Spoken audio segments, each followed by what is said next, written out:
तो भारतीय बाजारों के अंदर एक दायरे में ही कामकाज। निफ्टी और सेंसेक्स दोनों ही रेंज बाउंड ट्रेड में भी ट्रेड कर रहे हैं। थोड़ा बहुत एक्शन आपको आज स्टॉक स्पेसिफिक दिखाई पड़ेगा। मिसाल तौर पर अगर सिलेक्टिव इंडिसेस को देखेंगे तो आज एफएमसीजी पार्टिसिपेट कर रहा है, आज फार्मा पार्टिसिपेट कर रहा है जहां पर थोड़ी बहुत खरीदारी, आज आईटी पार्टिसिपेट कर रहा है, थोड़ी बहुत खरीदारी वहां है, इंफ्रा में थोड़े अपमूव है। सो बहुत स्पेसिफिक एक्शंस अलग अलग स्टॉक वाइज देखने को मिल रहा है। लेकिन जो प्रेशर है वो आज वापस मेटल में है। कल की तेजी के बाद, बढ़िया तेजी के बाद प्रॉफिट टेकिंग कह लीजिए। बैंक्स जहां पर बिकवाली है और बैंक्स में भी पीएसयू बैंक जहां पर तेज बिकवाली आपको दिखाई पड़ेगी। बाजार पर बातचीत करने के लिए हमारे साथ इंडियन ऑयल के ओशो मौजूद भी हैं चर्चा करने के लिए। ओशो नमस्कार, स्वागत है कार्यक्रम में। पहले तो मार्केट्स पे आपका एक व्यू चाहूंगा कि एक रेंज बाउंड ट्रेड इंडेक्स दिखा रहा है और रेंज बाउंड ट्रेड में आज निफ्टी बैंक का पार्टिसिपेशन नहीं है, फिर भी आज आईटी, एफएमसीजी, फार्मा सपोर्ट दे रहा है, रिलायंस का सपोर्ट है। आप कैसे रीड कर रहे हो मार्केट्स को? Very good afternoon Sumit ji. देखिए, जैसा आपने बोला कि बेंचमार्क इंडेक्स में काफी सबड्यूड मूवमेंट है। इन बिटवीन एक थोड़ा हिकअप आया था, करेक्शन आया था, बट उससे काफी स्ट्रांगली रिकवर भी कर लिया गया है। सो आई एम एक्सपेक्टिंग कि 22,500 के आसपास ही निफ्टी में मूवमेंट देखने को मिल सकता है। हायर लेवल्स पे 22,600 पे काफी स्ट्रांग रेजिस्टेंस है। सो नियर अबाउट काफी दायरे में ही सिमट रहेगा बेंचमार्क इंडेक्स। बट इससे अगर हम देखें ब्रॉडर मार्केट्स में, तो ब्रॉडर मार्केट्स में सेक्टोरल रोटेशन काफी देखने को मिल रहे हैं। कल जैसा हमने मेटल स्पेस में देखा था कि नियर अबाउट 4% का मूवमेंट आया था, आज even FMCG space and IT space में थोड़ा मूवमेंट आ रहा है। सो बहुत सारे काउंटर्स हैं जिसमें हमें स्टॉक स्पेसिफिक मूवमेंट को गेज करना चाहिए इन मार्केट कंडीशंस पे, because benchmark index and even bank Nifty में भी बहुत खासा मूवमेंट देखने को नहीं मिल रहा है। अगर बैंक निफ्टी में देखें तो अपने 20 डे एक्सपोनेंशियल मूविंग एवरेज का काफी स्ट्रॉन्ग रेजिस्टेंस ले रहा है नियर अबाउट 48,150 से 200 स्पॉट के लेवल्स पे, एंड अभी अपने 50 डे एक्सपोनेंशियल मूविंग एवरेज के पास है।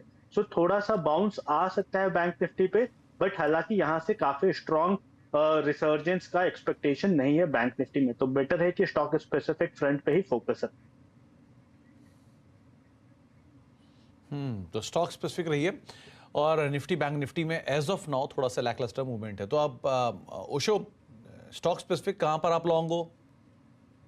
सबसे पहला जो काउंटर में ब्रेकआउट आया है वो है लुपिन। लुपिन में अगर हम देखें तो काफी दिनों से 1700 का एक स्ट्रॉन्ग रेजिस्टेंस था, आज उस रेजिस्टेंस के ऊपर निकला है लुपिन।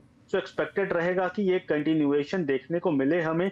वॉल्यूम भी डिसेंट है, सो एक्सपेक्टेशन है कि एक फॉलो अप बाइंग देखने को मिल सकता है। तो लुपिन मेरा पहला बाई का रिकमेंडेशन है। करंट लेवल्स पे बाई करें। शॉर्ट टर्म ट्रेडर्स 1670 का स्टॉप लॉस मेंटेन करके चले, एंड हायर लेवल्स पे नियर अबाउट 1780 के टारगेट्स हम एक्सपेक्ट करके चल सकते हैं लुपिन पे। सेकंड काउंटर जिसमें स्ट्रॉन्ग मूवमेंट एक्सपेक्टेड है वो है गुजरात गैस। गुजरात गैस में अगर हम देखें तो नियर अबाउट टर्म्स में 560 562 के रेंज में ट्रेड कर रहा है। कंसोलिडेशन ब्रेकआउट आया है काउंटर में, तो एक्सपेक्टेड रहेगा कि यहाँ से एक स्ट्रॉन्ग मूवमेंट हमें आने वाले 1 से 2 दिनों में देखने को मिले। 580 का टारगेट है शॉर्ट टर्म पर्सपेक्टिव के हिसाब से, एंड शॉर्ट टर्म ट्रेडर्स 548 का स्टॉप लॉस मेंटेन करके चले। तो लुपिन और गुजरात गैस, जहां पर आज अभी थोड़ी पहले लुपिन पे राजेश सर भी बाय कॉल दे रहे थे और अभी भी यहाँ तेजी कंटिन्यू कर सकती है। तो लुपिन के ऊपर आप लॉन्ग जाएंगे 1780 के टारगेट्स के लिए, 1670 का स्टॉप लॉस रखेंगे। और गुजरात गैस दूसरा नाम है जिसको ओशो मान रहे हैं कि शायद अपमूव में रहे। 580 के टारगेट्स के लिए 548 का स्टॉप लॉस यहाँ पर मेंटेन कर सकते हैं।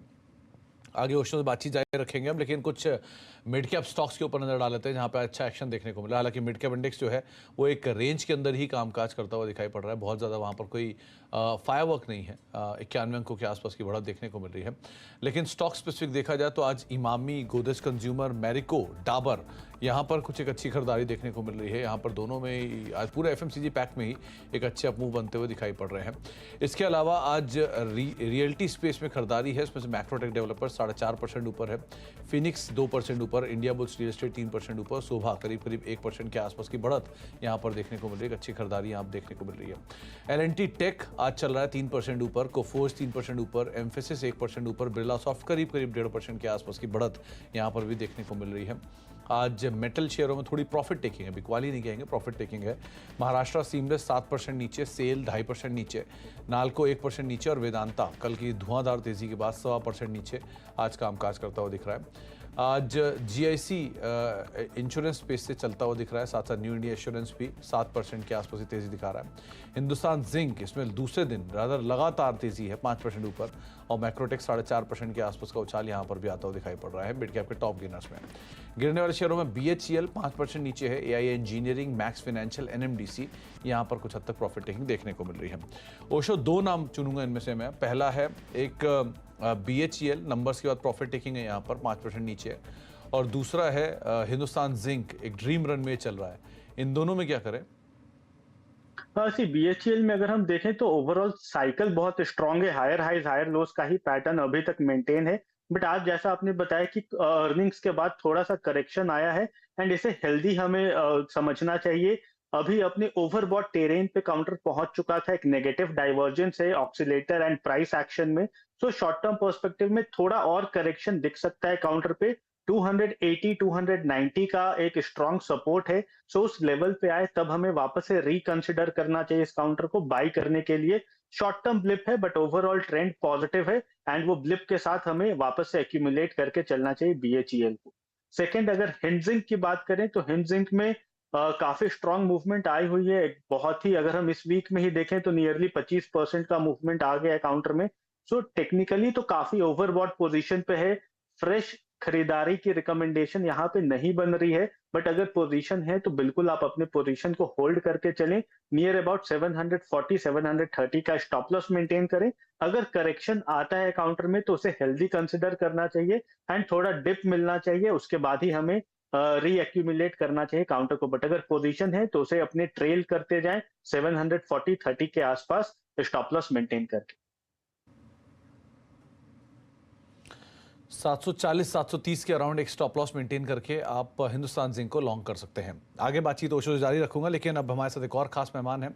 वाटिक वबाक के चौथी तिमाही के नतीजे आए हैं, नतीजे अच्छे रहे हैं। चौथी तिमाही में कंपनी घाटे से मुनाफे में आई है, कंपनी की आय करीब 1% बढ़ी है, मार्जिन में भी करीब आधे % के आसपास का उछाल है। नंबर से बातचीत करने के लिए हमारे साथ वाटिक वबाक के CFO स्कंद प्रसाद सीतारमन सर मौजूद हैं। सीतारमन सर नमस्कार, स्वागत है कार्यक्रम में। पहले तो नंबर्स के ऊपर, इस क्वार्टर के नंबर्स में मोरलेस नंबर्स से इतनी स्ट्रॉन्ग वाइब्स नहीं है, लेकिन जो कमेंट्री है वो बहुत स्ट्रॉन्ग है, खास तौर से गोइंग फॉरवर्ड आउटलुक को लेके, मार्जिन्स को लेके या बाकी डिटेल्स को लेके। सो अभी के लिए क्या क्वार्टरली, मतलब क्या की हाइलाइट्स रहे इस क्वार्टर के नंबर्स को लेकर, और इस क्वार्टर के साथ ही फाइनेंशियल ईयर एंड हुआ, तो first half of financial year के लिए क्या आउटलुक लेकर चले आप? गुड आफ्टरनून सुमित, और आपकी दर्शकों सबको हमारी शुभकामनाएं। हमारे हिसाब से ये बरस बहुत अच्छी थी, जैसे पिछले 3 बरस रहे। हमारी स्ट्रैटेजी के हिसाब से हमने ग्रो किया है बिजनेस को, प्रॉफिटेबल ग्रोथ किया है। हम थे 7-8% के एबिटा में, आज है हम 13-14% के एबिटा में, 4-5% के पैट में थे, अभी हम 9-10% के पैट रेंज में हैं। हम नेट कैश जनरेट कर रहे हैं। इस बार भी हमने 170 करोड़ करीब हमने फ्री कैश फ्लो जनरेट किया, करीबन 240 करोड़ का नेट कैश पोजीशन दिया है। तो सब पैरामीटर्स पे, आप रोसे ले लीजिए, आप आरओई ले लीजिए, सब पैरामीटर्स पे हमारा बिजनेस अच्छी परफॉर्म की है। हम क्वार्टर कंपनी नहीं है, हमको आपको 2-3 बरस में देखना चाहिए, और पिछले 2-3 बरस में आप देखेंगे तो बिजनेस का काफी ट्रांसफॉर्मेशन हुआ है। हमारा ईपी बिजनेस बढ़ी है, हमारी इंटरनेशनल बिजनेस अभी 50% है, हमारा इंडस्ट्रियल बिजनेस अभी 30% है, और हमारा ऑर्डर बुक भी 40% से ऊपर है। और हमने जो गाइडेंस दिया है या आउटलुक दिया है, ये उसी के कॉन्फिडेंस के हिसाब पे है कि अभी वाटर जो इंपॉर्टेंस गेन कर रही है in the economy, in the government policies, अगले 4-5 बरस और उससे आगे भी हमको लगता है कि this is a business that is going to keep growing, because this is an essential business, और वाटर एक बेसिक ह्यूमन राइट। हमको ये कभी बिजनेस से निकल ही नहीं सकता। तो सीतारमन सर, दो तीन चीज़ें मैं समझना चाहूँगा। एक, स्टैंडलोन बेसिस पे कंपनी के जो नंबर्स हैं उसमें मार्जिन यूजुअली 17% या 14% या 15% की रेंज में रहता है। कंसो बेसिस पे यही मार्जिन आ जाता है 12 से 13% के आसपास। सो कौन सा बिजनेस इस मार्जिन को डाइल्यूट कर रहा है? वन।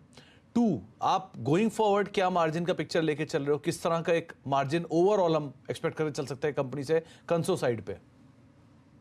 देखिए, हमारा ये स्टैंड अलोन और कंसोल एक रिपोर्टिंग कॉन्सेप्ट है। जहां भी बिजनेस आती है, डिपेंडिंग ऑन जहां हमारा कॉम्पिटेंसी है उसके हिसाब से डिलीवर होती है।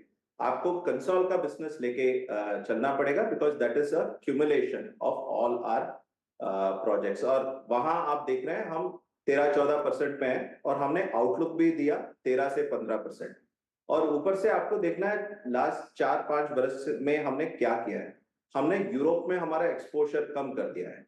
एक स्विस का सब्सिडरी हमने बेच दिया है, एक चेक का सब्सिडरी बेच दिया है, जो बस टॉप लाइन ऐड कर रही थी पर हमको मुनाफा नहीं दे रही थी। तो उससे हमारा ओवरऑल एबिटा भी बढ़ा है, हमारा ओवरऑल पैट भी बढ़ा है। और हमने also we took a path of going to net cash. वो पिछले 4 बरस में हम नेट कैश रहे हैं। हमारा डेट कंसिस्टेंटली कम हुआ है। हमारा सब वर्किंग कैपिटल डेट है, और वो भी डिपेंडिंग ऑन बिजनेस हम लेते हैं। इसके सिवा हमारा very very asset light company है। तो ये सब दिखता है। So this standalone and consolidation का हमने, I think we are past that, because जहां भी प्रोजेक्ट्स है वो कॉम्पिटेंस के हिसाब से डिलीवर होता है।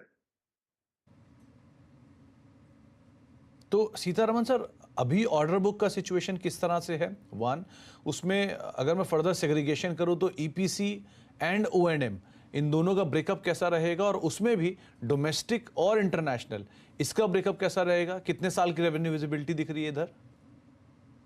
आज हमारा कुछ 11,500 करोड़ का ऑर्डर बुक है, जो हमको एटलीस्ट 3 बरस का अच्छा रेवेन्यू विजिबिलिटी देती है। और हमने काफी बिड्स किए हैं मिडिल ईस्ट में, अफ्रीका में और साउथ ईस्ट एशिया और इंडिया में। As soon as the elections खत्म हो जाती है तो इधर भी the market will open up. So for the future हमारा ऑर्डर इनटेक बहुत रोबस्ट दिखती है अभी। एंड आज का ऑर्डर बुक में 50-55% हमारा ईपीसी है, 40% से ऊपर हमारा ओएंडएम है, जो 7-10 बरस में अनवाइंड होगी। और हम देखते हैं गोइंग फॉरवर्ड, हमने इसलिए आउटलुक भी दिया है कि हमको ये सर्विस बिजनेस बढ़ानी है। ओएंडएम अभी हम 15-17% के आसपास में, हमको इसको 20% ले जानी है। दूसरा है हमारा ईपी प्रोजेक्ट्स, जो हमारा मार्जिन एक्रेटिव प्रोजेक्ट्स है, वो अभी 1/3 है ईपीसी का। ये हमको मेंटेन करनी है और शायद हम ऊपर भी ले जाना है हमको को। 30% का इंडस्ट्रियल करना है, बिकॉज ये सब एडवांस टेक्नोलॉजी प्रोजेक्ट होती है, अच्छा प्रॉफिट होती है, शॉर्ट टाइम में हम कन्वर्ट कर सकते हैं। और हमको 50% से ऊपर इंटरनेशनल प्रोजेक्ट्स करनी है, बिकॉज यहाँ पे पेमेंट सिक्योरिटी अच्छी होती है and there is an appreciation for value rather than only price, जहां हमारा टेक्नोलॉजी भी काफी इस्तेमाल हो जाती है। तो इसके हिसाब से हमने इसलिए गाइड किया कि हम 13-15% का एबिटा, नेट कैश और एसेट लाइट रहेगा। सो सीतारमन सर, अभी की ऑर्डर बुक 11,000 11,500 करोड़ की आपने मेंशन करी। FY25 के लिए आप क्या आउटलुक लेके चल रहे हो? क्या ऑर्डर बुक वहां पर एक्सपेक्ट कर रहे हैं हम?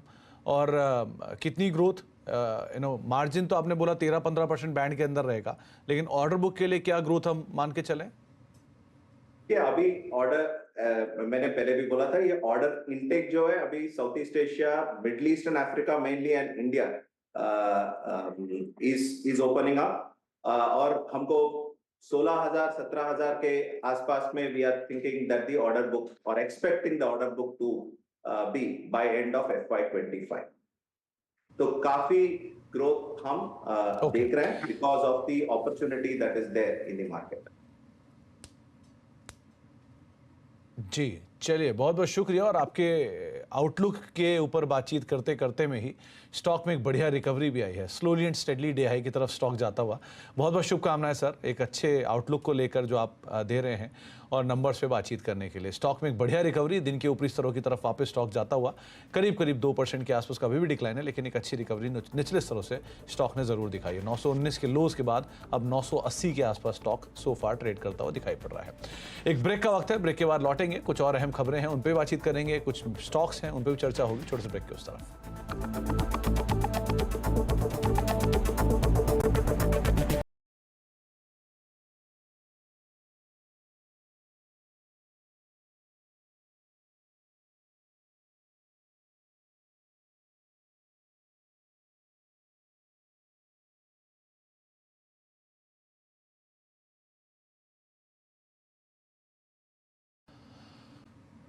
तो आज शाम को एक खास रिपोर्ट होगी, आप ज़रूर देखिए किस तरह से पूरा एक बड़ा पर्व जो भारत मनाता है, कैसे ये पूरा ऑर्गेनाइज होता है।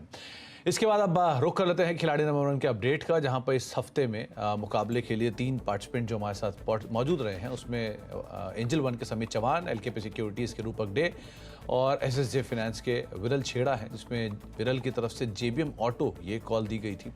करीब 2100 रुपये के टारगेट्स के लिए नई कॉल इनिशिएट की है। 1810 का एक स्टॉप लॉस उन्होंने यहाँ पे मेंटेन करके चलने की राय दी है। विरल ने ही टाटा स्टील में एक बाय कॉल दी थी। 172 के लेवल्स के आसपास उन्होंने अपने प्रॉफिट्स को यहाँ पे बुक कर लिया है। 195 के टारगेट्स के लिए उन्होंने यहाँ पे खरीदारी की राय दी थी। और जो रिटर्न्स हैं उसके ऊपर नजर डाली जाए तो सो फार जो रिटर्न्स है उसमें समित चौहान करीब 2% के पॉजिटिव रिटर्न के साथ लीड कर रहे हैं। रूपक करीब 3.25% का पॉजिटिव रिटर्न है और विरल का रिटर्न रफली 2.25% के आसपास सो फार देखने को मिल रहा है। तो ये तीनों का रिटर्न हफ्ते के दूसरे कारोबारी सत्र में एज ऑफ नाउ देखने को मिल रहा है। ब्रेक का वक्त है, ब्रेक के उस पार नो योर कंपनी, और नो योर कंपनी में आज हम बातचीत करेंगे ज्योति CNC ऑटोमेशन के CMD पराक्रम सिंह जडेजा सर से, जो कि हमारे साथ मौजूद होंगे। किस तरह के नंबर्स हैं, किस तरह की सिचुएशन है, अभी के एक्सपेंशन कैसे हैं, इन सब पे बातचीत होगी पराक्रम सर से एक छोटे से ब्रेक के उस पार। फिलहाल के लिए इतना ही, नमस्कार।